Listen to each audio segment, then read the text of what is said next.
services and KelownaGardens.com. We're having a look at a butterfly bush here. This butterfly bush is growing in pretty rough conditions.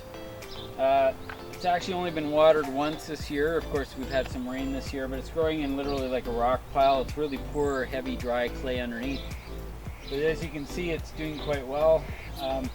If you withhold water from butterfly bushes, they actually stay more compact. They bloom better. Their foliage tends to get a little bit more silvery. They're actually healthier when they're growing a little bit on the dry side.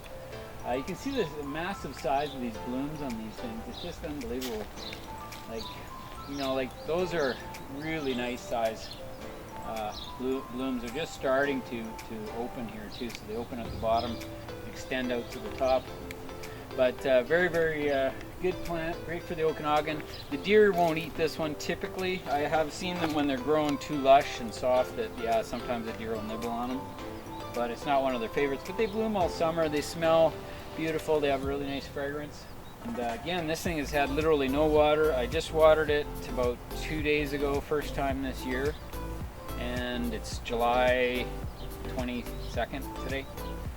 And I'm expecting to maybe water a couple more times this year, but that's about it. So there you go, and it doesn't really require much care.